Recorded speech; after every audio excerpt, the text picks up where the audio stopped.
Guys, welcome to my new vlog. तर आज आहे मंगळवार आणि आम्ही जातोय आता मालवणला। काल आम्ही जाणार होतो, ते कॅन्सल झालं कारण पाऊस एवढा मोठा आला आणि चान्सेस पण नव्हते ऊन यायचे वगैरे आणि बाईकवरून जायचं होतं, त्यामुळे कॅन्सल करावं लागलं। तर आज जातोय, तर आता थोड्या वेळाने निघतो। भाऊ येतोय तयारी करून, त्याचंच काम आहे थोडं डॉक्युमेंट्सचं, तर ते करणार। आलंय पोस्ट बघा, DST सोलकर म्हणजे दुकानाच्या नावाने आलंय आणि इकडे तारीख दिली आहे 9 जुलै। मला आधी समजे नाही काय आहे ते, पण नंतर समजलं की ते इकडे येतात ऑर्डर घ्यायला, मग ते रिमाइंड करतात 9 जुलैला। ते अजून पण त्यांनी चालू ठेवलंय पूर्वीपासून। हां, पूर्वीपासूनच आहे यांचं हे। ते अजून पण ते पोस्ट करतात बघा, ते मोबाईलवर मेसेज किंवा कॉल करण्यापेक्षा ते अजूनही तेच करतायत। हां, चला आता आम्ही चाललोय।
बिलू बघा कसा झोपलाय। दुपारी मी इकडे बसले आहे दुकानात आणि ह्याची पोझिशन बघा, ह्याचं काय चाललंय बघा। बिलू एवढा गाढ झोपलाय ना, अंगावर आले त्याचं जेवण। बिलू खाली मळ्यात मस्तपैकी शेतीची कामं चालू झालेली आहेत, हे बघा।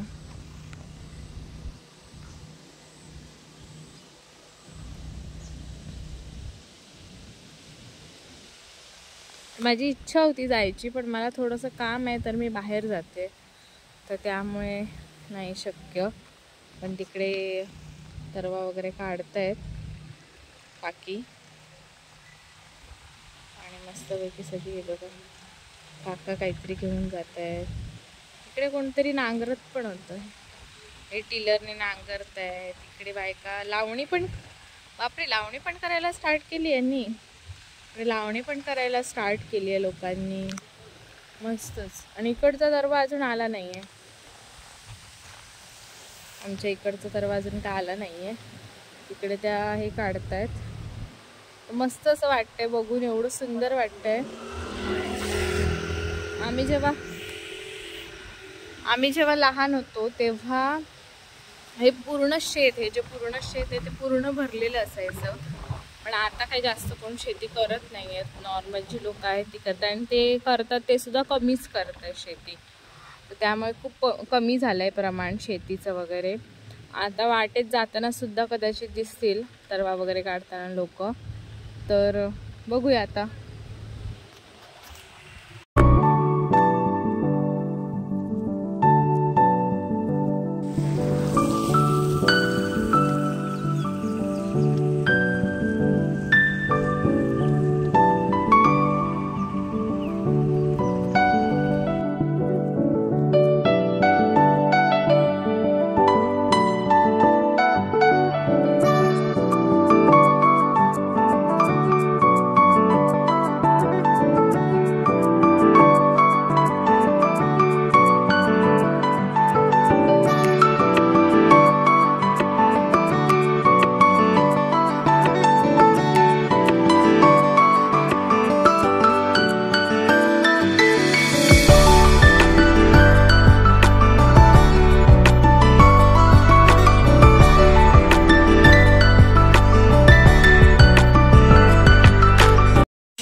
खेकडे आता मस्तपैकी एन्जॉय करतो. हा खेकड्याचा रस्सा खाऊया आता. आणि पाऊस पडल्यानंतर आमच्याकडे शेतामध्ये हे बघा असे खोळ घेतात आणि त्यानुसार म्हणजे काम थांबवत नाही पाऊस आला तरी सुद्धा, कारण हा सीझन आहे काम करायचं इकडे, तर त्यामुळे थांबू शकत नाही काम. तर हे बघा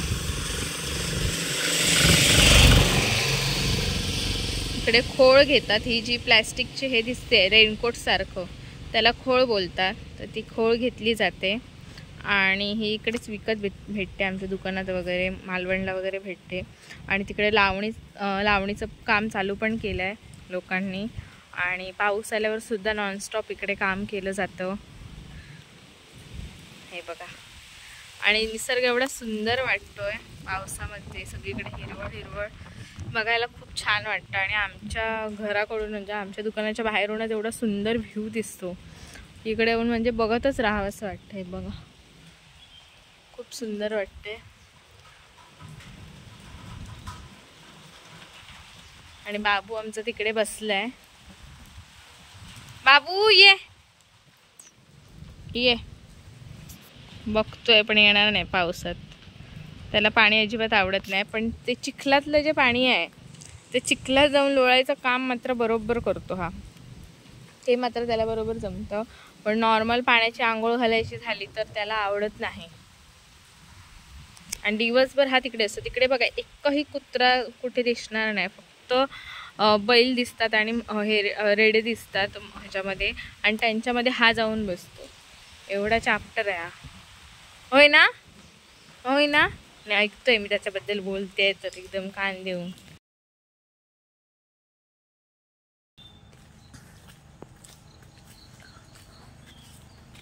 सो गाईज आता मी जाते आंघोळ करायला आणि पाऊस आता कमी आहे आणि आमच्या विहिरीला पाणी आलंय, तर मी तुम्हाला दाखवते विहीर. वेट, ही बघा विहीर बघा ऑलमोस्ट फुल भरली आहे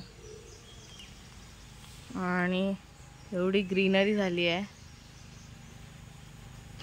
मी आमची तिकडची टाकी पण नवीन बसवली. बघा एवढं ग्रीन ग्रीन झालंय ना मस्तपैकी.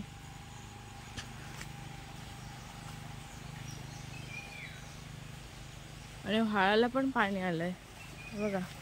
हा आमचा व्हाळ आहे ना, त्याला पण पाणी आलंय बघा. म्हणजे किती पाऊस पडलाय याचा विचार करू शकता. एक वर्ष असं झालेलं की एक वर्ष हे पाणी इथून, हा जो व्हाळ आहे ना, हे बघा हे याची कडा ही बनवलेली आहे, हे फुटून बाहेर आलेलं पाणी, एवढं पाणी आलेलं बघा मस्तपैकी. आणि सगळीकडे पूर्ण ग्रीनरी पसरलेली आहे. आता मी जाते अंघोळ करायला. बघा जास्वंदीची फुलं बघा, आणि बघा खाली बघा किती चिखल झालाय, पण ठीक आहे, पावसाळ्यात ते होणारच.